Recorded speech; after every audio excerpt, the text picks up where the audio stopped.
जब मूसा मिनानियों के देश अपने ससुर का जब भेड़ बकरी चरा रहा था, उस पहाड़ पे जहाँ परमेश्वर की उपस्थिति होती थी, और एक कटीली झाड़ी में परमेश्वर के दूत आग के लौ में मूसा को दिखाई दिया।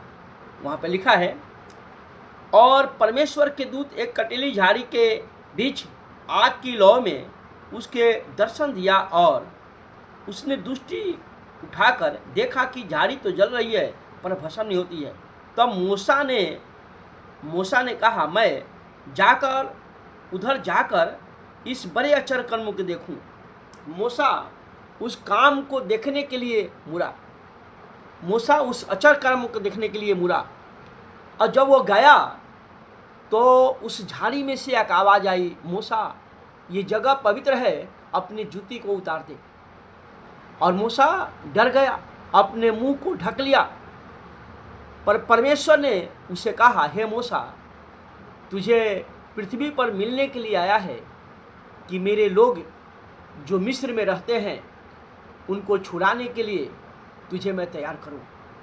तुझे वो पैगाम देने के लिए आया हूं, ताकि तू जाकर फिरौन के सामने खड़ा हो और उस मिस्र में से अपने लोगों को छुड़ा के लेके आ, जिससे मैं प्रेम करता हूँ।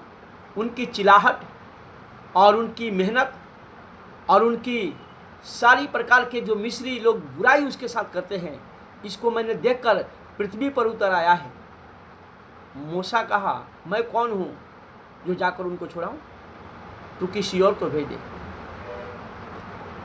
परमेश्वर उसे बोला कि तुझे जाना है, तुझे मैंने पृथ्वी पर चुना है। मूसा ने कहा, अगर मैं वहाँ जाऊँ और फिरौन को कहूँ मुझे इब्री के परमेश्वर ने मुझे भेजा है, अगर उसने पूछा तू कौन है, तो मैं क्या जवाब दूँगा? 3:14 में कहता है, तू फिरौन को कहना, मैं जो हूँ से हूँ, मैं जो हूँ से हूँ। मूसा को परमेश्वर अपना सब कुछ दे दिया। मैं जो हूँ से हूँ, मैं आज लोगों के दिलों में मैं बैठ गया है। परमेश्वर तो नहीं है, पर मैं आने के कारण आज उसकी प्रजा नाश हो रही है। होशे की किताब 4:6 में कहता है कि ज्ञान नहीं होने के कारण मेरी प्रजा नाश हो रहा है। परमेश्वर का ज्ञान रखे। याकूब 1:17 में कहता है कि जो ज्ञान ऊपर से आती है वो सबसे पहले पवित्र होती है, वो शुद्ध होती है और मनुष्य को शुद्ध करती है, मनुष्य को बुद्धि से, ज्ञान से, समझ से भर देती है। प्रियो, ये बात